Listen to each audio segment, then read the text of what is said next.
To edit a recording you've made, you need to be in Camtasia Studio and you need to have media in the media bin. If your media is not showing in the media bin, retrieve it by going to the File menu, choosing Import, and then Media, and then you can browse for the media that you want to bring in.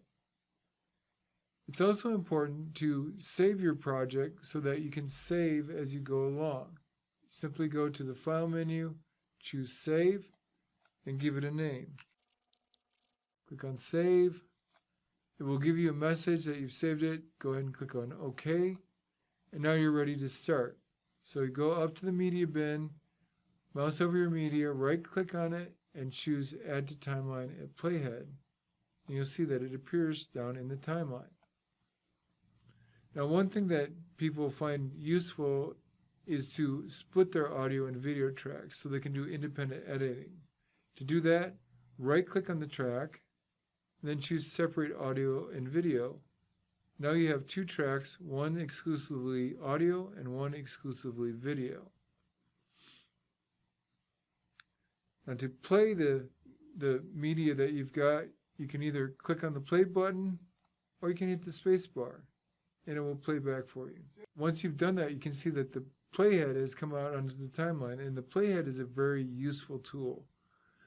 One of the things you can do with it is to open it up by either clicking on the red or the green tab and dragging.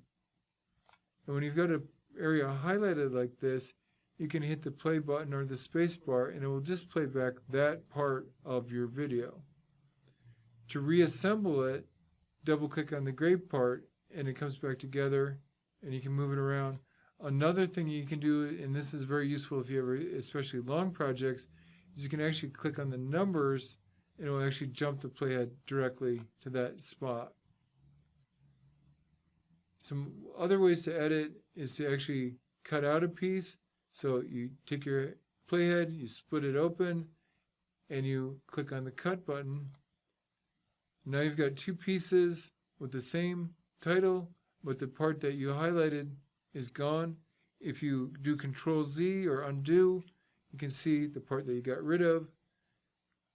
Now another way is to use the split tool. So you've got your tracks highlighted, you click on the split tool, it splits it right where the playhead was, and you can highlight these and drag them out.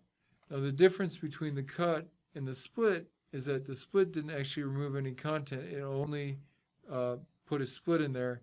And that's a good way if you have additional media that you want to add, you can do a split, have the media go in between, and then it's all good. Now you may say, well, what if I need to edit part of the audio but not the video?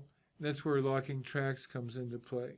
So if you want to edit one part but not another part, the thing you can do is go down and mouse over by the track name, click on the lock track, and you can see there's hash marks on here that indicates that it's not able to be edited. So you could do any editing you wanted on the audio part, on the audio track. It wouldn't make any difference to the video track, and vice versa. You can also go back, unlock the video track, unlock the audio track, so you could do edits on the video part without affecting the audio part. Remember, as you're going through, to save periodically. One last tool that we'll take a look at is the timeline zoom tool. You can either use the slider or the plus and the minus tools on this tool. So if you click the plus, you can see that the view of the timeline is becoming larger, and if you click on the minus, it's getting smaller. Now it's important to remember that this view change does not actually affect the length or the duration of your recording. It only makes the appearance of it to be larger or smaller. You might make it very large or put it to the maximum even if you're trying to do a very precise edit. You want to have that timeline be very big in the view so you can get the playhead right to where it needs to be to make that cut or that split. You might want to make it very small if you have a very large piece of media that you need to move around. If you make it very small, you'll be able to see most of the timeline or all of the timeline, and then you can actually move that big piece of media where it needs to go without having to scroll multiple times. Keep in mind, there's many ways to edit, different tools that you can use, and make sure that as you're going along that you save your project as you go. If you have any questions, please contact Learning Technology Services and someone will assist you.